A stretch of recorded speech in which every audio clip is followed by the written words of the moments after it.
find someone else to play your games. I'm Jake Miller, 34. Been married to Emma Harrison Miller for 5 years. Her family is old money Philadelphia. Think trust funds, country clubs, generations of inherited wealth. I'm a CPA from Camden. Parents were a construction foreman and a school nurse. Should have seen the red flags from day one, but love makes you blind to a lot of crap. Emma's family is like watching a train wreck in slow motion. Horrifying, but you can't look away. First up is Margaret Harrison, Emma's mother, who used to teach middle school art before deciding that wasn't pretentious enough. Now she owns the Harrison Gallery in Rittenhouse Square, where she sells overpriced paintings to other rich people who think dropping $5,000 on what looks like a toddler's finger painting makes them cultured.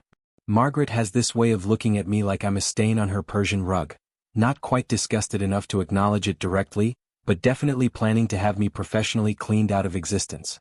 Then there's Sophia, Emma's younger sister, 28, who's never worked a day in her life, unless you count influencing people to buy expensive skincare products she gets for free. She's engaged to Connor Wellington. Yes, those Wellingtons with a real estate empire older than the city itself. Connor's the type of guy who wears boat shoes year-round and calls everyone chief.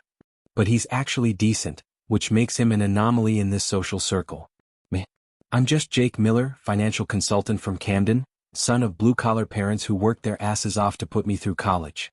I work hard, pay my bills, and somehow thought being a decent human being would earn some basic respect from my wife's family. Yeah, I know. What was I thinking? When Emma and I first met at some nonprofit fundraiser that probably existed solely to make rich people feel better about themselves, she seemed different. She ordered this ridiculously complicated coffee. Oat milk cordidu with Madagascar vanilla and a dash of Saigon cinnamon. No foam. When the barista looked confused, I stepped in and helped translate. She laughed, and for a moment she seemed real, human, not like the porcelain doll she'd become around her family. Those early days were good.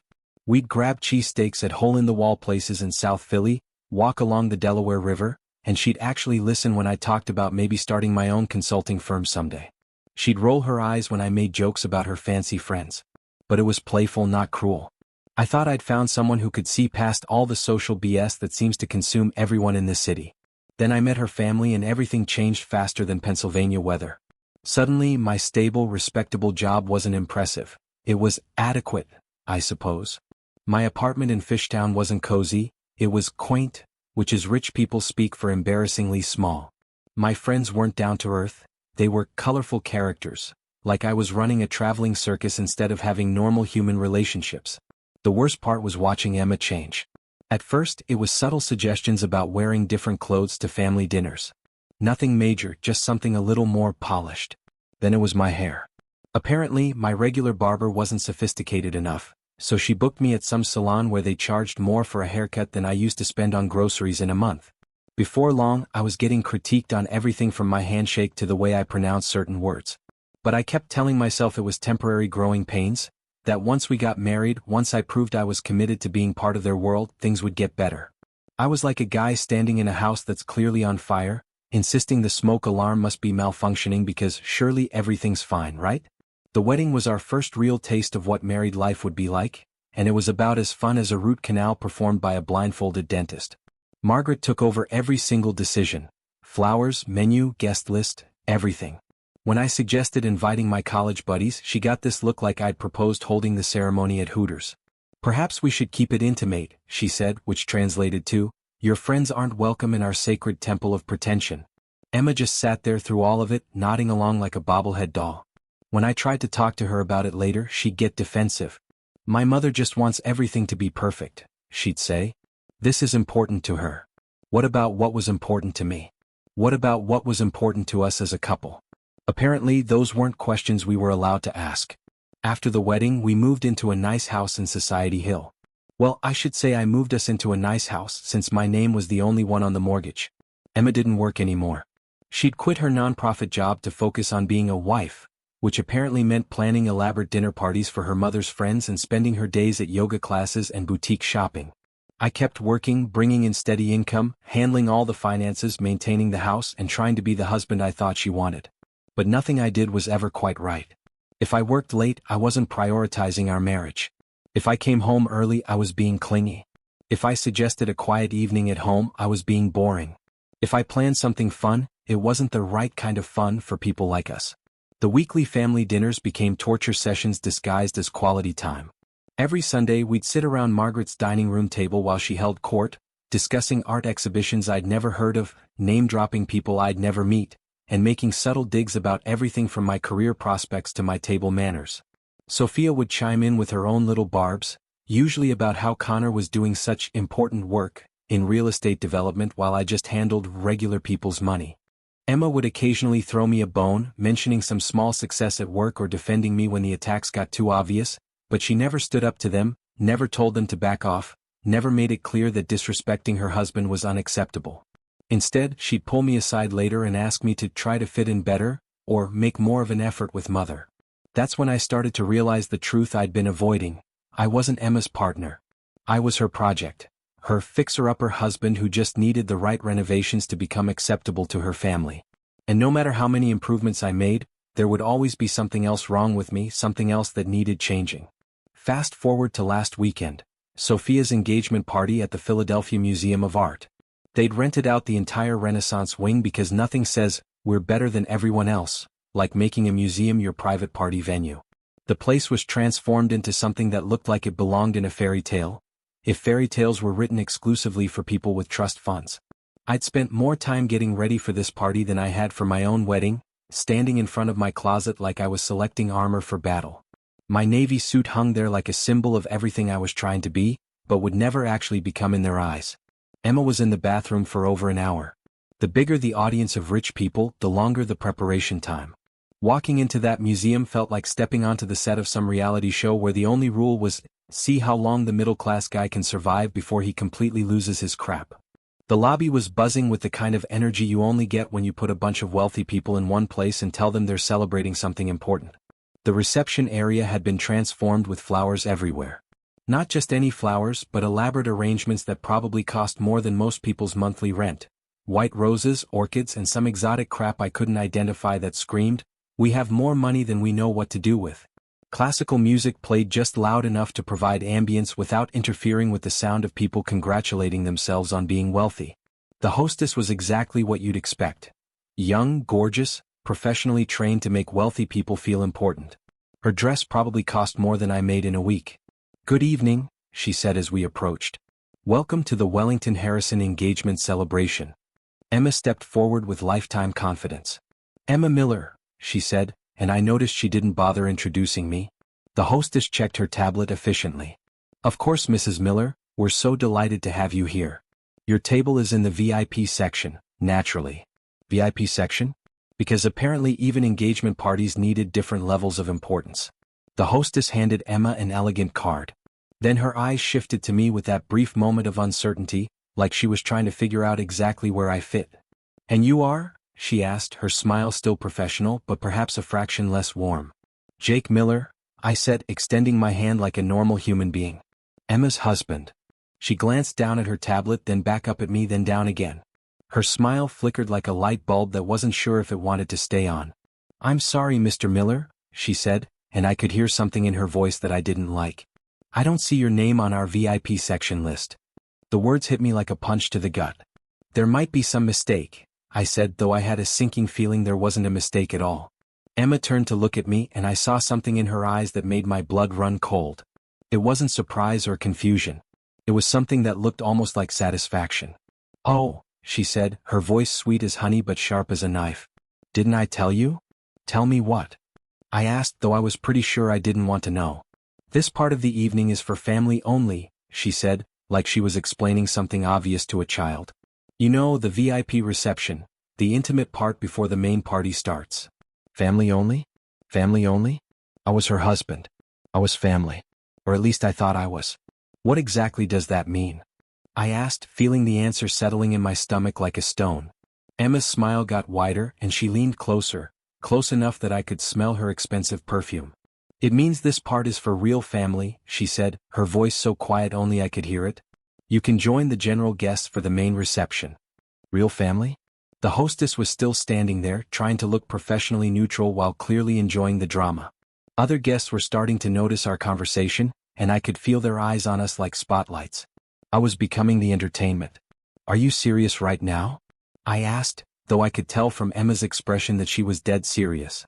"It's nothing personal, Jake," she said, though everything about her tone suggested it was extremely personal. "It's just how these things work. The family has their private time, and then everyone joins together for the main celebration. Nothing personal. Because publicly excluding your husband from the family portion of your sister's engagement party was just standard operating procedure." The hostess gestured toward what looked like a smaller, less elegant section of the museum. "Mr. Miller, you're welcome to join our general reception area. There's lovely cocktail service and you'll be able to join the main celebration once it begins." The general reception area. Like I was some kind of second-class citizen who needed to be quarantined until the important people were ready to mingle with the commoners. Emma was still smiling at me, and there was something in her expression I'd never seen before, like she was enjoying this, like she'd been planning this moment and was savoring every second of my humiliation. "I'll see you later, honey," she said, reaching up to pat my cheek in a gesture that looked affectionate but felt condescending as hell. Try to have fun. People were definitely staring now. I could feel their eyes on me, hear the whispered conversations. Who is that man? Why isn't he with his wife? How embarrassing. I followed the hostess to the general reception area, where I spent the cocktail hour with some retired professor and his wife, a young tech couple who were clearly as out of place as I was, and an older gentleman who seemed to spend most of his time staring at the VIP section like he was trying to figure out how to get upgraded. From where I was sitting, I had a perfect view of the family table. I could see Emma holding court with her mother and sister, all three looking like they'd stepped out of a magazine about women who lunch. Margaret was in her element, gesturing dramatically as she told what was probably some story about her latest gallery acquisition. Sophia was practically glowing, her massive engagement ring catching the light, and Connor looked like the perfect preppy Prince Charming. Emma looked absolutely radiant, more relaxed and joyful than she had in our own living room in years. The irony wasn't lost on me that she looked happier sitting 30 feet away from me than she had living with me. Then dinner service began with all the pomp you'd expect from an event that probably cost more than most people's annual salary. An army of servers appeared, moving with synchronized precision, carrying silver trays through the room like they were performing an elaborate dance. At the family table, servers placed elegant appetizers at every seat, little works of art on expensive china. Fancy seafood arrangements with microgreens and sauce drizzled in patterns that probably had names I couldn't pronounce. Everyone was getting served simultaneously, like a well-oiled machine designed to deliver overpriced food to overpriced people. But when the servers reached my table, something strange happened. They placed appetizers in front of everyone except me. The professor got his fancy seafood thing. The tech couple got theirs. Even the business partner guy got his little plate of pretentious food art. But when the server reached my seat, he just kept walking. At first, I thought it was a mistake. But after watching everyone else start eating while my place setting remained conspicuously empty, I flagged down a passing server, a young guy who looked like he was working his way through college. "Excuse me," I said, keeping my voice polite. "I think there might have been a mistake. I didn't receive an appetizer." The server looked genuinely confused, checking his mental notes. Then something shifted in his expression. Recognition? Maybe understanding, not the good kind. "I'm sorry, sir," he said. And he really did look sorry. "My instructions were specifically not to serve you this evening. Not to serve me. Not we ran out, or there was a mix-up. My instructions were not to serve you, like I was some unwelcome pest who needed to be managed rather than fed." The professor and his wife had stopped talking and were staring at me with confusion and second-hand embarrassment. The tech couple exchanged glances that clearly said, "What the hell is going on here?" "I'm sorry," I said to the server, my voice getting tighter. "But there must be some mistake. I'm Jake Miller. I'm married to Emma Miller, the bride's sister." The server's face went through a series of expressions: confusion, recognition, pity, and finally resignation. "Sir, I was told very specifically by the event coordinator that you were not to be served dinner this evening. I'm really sorry, but those are my instructions. Those are my instructions." Someone, and I had a pretty good idea who, had specifically told the catering staff not to feed me at a family event where I was supposed to be family. I looked across the room toward the VIP section, and that's when I saw her. Emma was looking directly at me, and the expression on her face made everything clear. She wasn't confused or concerned. She was smiling, not big or obvious, but a small, satisfied curve of her lips that told me everything I needed to know. This wasn't a mistake. This wasn't an oversight. This was planned, deliberate, and personal. She leaned over to Margaret and whispered something, and both women glanced in my direction with expressions that could only be described as amused, like they were watching a particularly entertaining episode of their favorite reality show. Course after course kept arriving for everyone else. Some kind of soup that looked like it had been crafted by someone with a degree in food architecture, followed by what I assumed was the main course. Increasingly complex arrangements of meat and vegetables appearing on everyone's plates except mine. The professor's wife leaned over and whispered, "Would you like some of mine? I always order too much anyway." Her kindness almost broke me. Here was a complete stranger offering to share her food because my own wife had decided I didn't deserve to eat. "Thank you," I said quietly. "But I think I'm good." I wasn't good. I was the opposite of good. Then the same server came by again, looking even more uncomfortable. "Sir," he said quietly, "I've been asked to inform you that if you'd like to join the family table, you're welcome to do so, but the seating there is also reserved for family dinner service only." Family dinner service only. They'd found a way to make the humiliation worse. I could sit with them, but I still wouldn't be allowed to eat. I'd just be the guy sitting at the fancy table watching everyone else enjoy their expensive meal. I looked across the room at Emma, who was delicately cutting what looked like the world's most expensive piece of fish while engaged in animated conversation with Connor's mother. She looked absolutely perfect, poised, elegant, completely in her element. And she was wearing my grandmother's necklace, the one piece of jewelry I'd inherited from my family, the one thing of real sentimental value I'd brought into our marriage. She'd asked to borrow it earlier, saying it would go perfectly with her dress. And I'd said yes because that's what you do when you love someone. You share the things that matter to you. But looking at it now, seeing it sparkle against her throat while she systematically destroyed what was left of our relationship, it felt less like sharing and more like theft. I reached into my jacket pocket and felt the small velvet box I'd been carrying around for the past hour. Earlier, Emma had asked me to hold a ring, some family heirloom from Margaret's side that she'd worn to complement her outfit but taken off before dinner because it was too bulky for proper dining. I'd slipped it into my pocket without thinking, the way you do when your wife asks you to hold something. But now, sitting there like a ghost at my own family celebration, that ring felt like evidence of all the times I'd been helpful, accommodating, supportive, and considerate while she'd been planning new ways to make me feel like I didn't belong. You know what's funny about breaking points? They don't usually come with dramatic music or slow-motion effects like in movies. They're usually quiet, almost anticlimactic moments when something inside you just stops trying, stops hoping, stops giving a damn about consequences. For me, that moment came sitting at table 12, watching my wife smile like she just won the lottery while I sat there like a pariah who wasn't worth feeding. I pulled the box out of my pocket and opened it. The ring was beautiful, some kind of vintage piece with diamonds arranged in an intricate pattern that probably had a fancy name and a price tag to match. It caught the light from the chandeliers and sparkled like a tiny constellation. It was the kind of jewelry meant to be admired and envied and passed down through generations of people who mattered. The irony wasn't lost on me. I was holding something worth more than I made in several months while being told I wasn't worthy of a $20 appetizer. I stood up slowly, the chair scraping against the marble floor with a sound that seemed louder than it should have been. Conversations at my table stopped mid-sentence, and I could feel eyes turning toward me from neighboring tables. The professor's wife looked concerned, like she was worried I might do something drastic. But I wasn't planning to make a scene. I wasn't going to shout or cause a disturbance or give them the satisfaction of seeing me lose my crap in public. I was just done, completely, utterly, exhaustingly done with all of it. I walked across the ballroom with steady, measured steps, my Italian leather shoes clicking against the marble floor in a rhythm that felt almost ceremonial.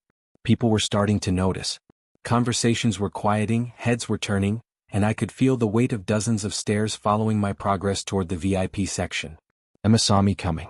I could tell because her perfect smile faltered for just a second, replaced by something that looked almost like panic. She said something to Margaret, who looked over at me with barely concealed irritation. I reached their table and stood behind Emma's chair for a moment, looking down at the elaborate dinner spread that I apparently wasn't worthy to share. The plates were works of art. The wine was probably older than I was, and the conversation was no doubt fascinating to people who cared about whatever rich people found fascinating. Emma turned in her chair to look up at me, and for a split second, I saw something in her eyes that might have been fear. "Jake," she said, her voice bright and fake. "What are you doing?" What was I doing? For 5 years, I'd been trying to earn a place at this table, trying to prove I belonged in this world, trying to convince myself that love would be enough to bridge the gap between who I was and who they wanted me to be. But standing there, looking down at my wife wearing my grandmother's necklace while she systematically excluded me from her life, I realized I'd been asking the wrong question all along. It wasn't, how do I earn my place here? It was, why the hell do I want to be here in the first place? I reached into my pocket and pulled out the ring box. The entire table went quiet. Margaret stopped talking mid-sentence. Sophia's laugh died in her throat, and Connor looked like he was trying to figure out if he should call security. I opened the box and carefully removed the ring, holding it up so it caught the light from the chandeliers. It was beautiful, expensive, and meaningful to people who valued things more than relationships. Then, I placed it gently on the pristine white tablecloth right next to Emma's dinner plate. It made a tiny sound when it touched the table. Not dramatic or earth-shattering, just a small click that somehow seemed to echo through the sudden silence that had fallen over the VIP section. "I'm done," I said quietly, my voice calm and steady in a way that surprised even me. The words hung in the air like smoke from a tool that had just been fired. Simple, final, and completely irreversible. Emma's face went through a series of expressions. Confusion, disbelief, panic, and finally, something that looked like genuine terror. "Jake, wait," she started. But I was already turning away, already walking back toward the exit, already leaving behind the last 5 years of my life like clothes that had never quite fit right. Behind me I could hear chaos beginning, raised voices, scraping chairs, and what sounded like Sophia starting to cry. But I didn't look back. I just kept walking, my steps echoing through the ballroom like a countdown to freedom.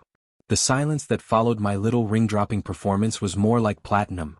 Rare, valuable, and absolutely priceless in its ability to make everyone realize they'd just witnessed something spectacular.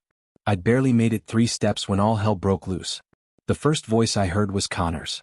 And for a guy who usually sounded like he'd learned to speak from watching Downton Abbey, he sounded genuinely pissed off. "What the hell just happened here?" he demanded, his voice rising above what was socially acceptable.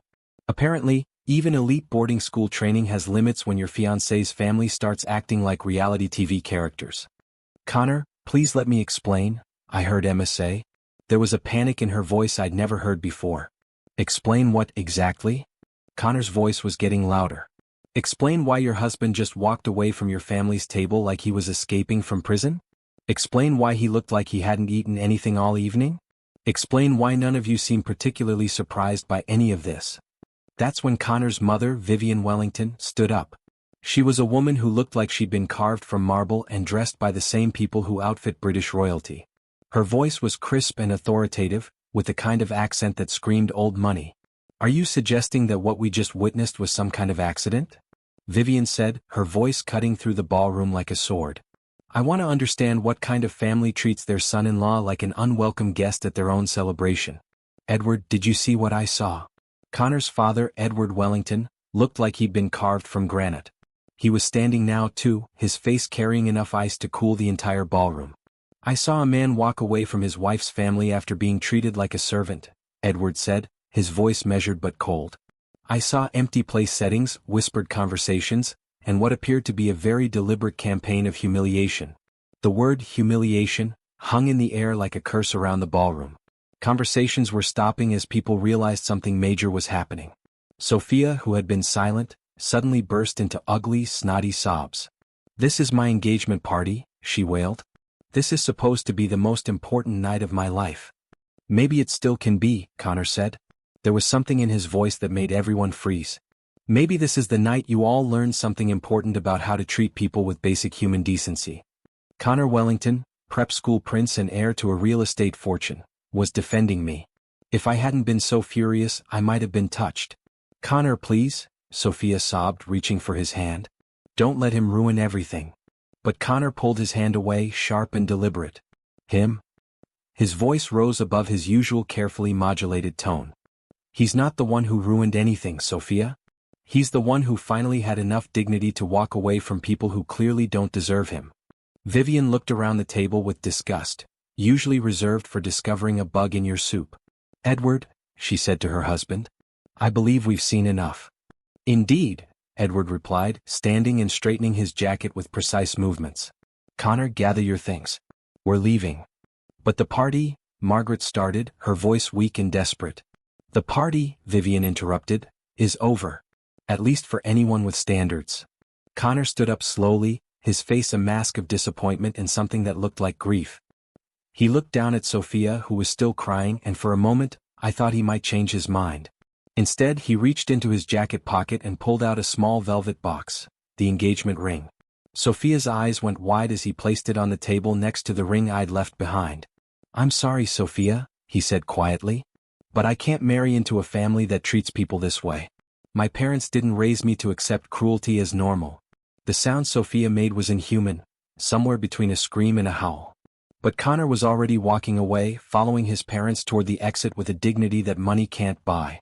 As they passed where I was standing, Vivian paused and looked directly at me. "Mr. Miller," she said, her voice formal but not unkind, "you handled that with remarkable restraint. I hope you find the happiness you deserve." And then they were gone, leaving behind a VIP table that looked like the aftermath of a social apocalypse. 2 rings sitting abandoned on white linen, flowers wilting under hot lights, and a family that had just discovered their empire of pretension had been built on quicksand. I walked out into the cool Philadelphia air and it hit me like freedom. For the first time in 5 years I felt like I could finally breathe. I took a cab to Mulligan's Pub in South Philly. I spent the night with my old college buddies who knew me when I was just Jake from Camden. We drank beer from bottles, told stories that didn't require cultural references, and nobody once mentioned my net worth or social advancement prospects. It was freaking glorious. 6 months later, Connor had officially called off the engagement, and his family made sure everyone in Philadelphia society knew exactly why. Sophia became a social pariah. Margaret was forced to sell the gallery to cover canceled wedding costs, and the Harrison name was now synonymous with those awful people who humiliated their son-in-law. Emma showed up at my apartment 3 weeks after that night, looking like she'd been through hell. Bags under her eyes, hair that looked self-cut, and the desperate energy of someone whose world had imploded. "Please," she said when I opened the door. "We need to talk. I know I messed up, but we can fix this. I'll make them apologize." "It's too late," I said, and I meant it. "I'm done being your project, Emma." Now, I'm sitting in that same coffee shop where I first met Emma, and a kindergarten teacher named Sarah just started laughing at cat videos on her phone. She thinks pizza for breakfast is perfectly acceptable. When our eyes met, she smiled, not the calculated smile of someone managing an image but genuine joy. "Sorry," she said, "but this video of cats falling off things is ridiculously funny." "No judgment here," I replied. "I once spent an entire afternoon watching penguins slip on ice." We started talking, and for the first time in years, I didn't have to think about whether my conversation topics were sophisticated enough or whether my laugh was too loud. Her name was Sarah, and she thought it was perfectly normal to be a real person instead of a carefully constructed social accessory. The best revenge isn't elaborate schemes. It's building a better life without the people who never appreciated you in the first place. Sometimes the trash takes itself out, and sometimes it takes the recycling with it.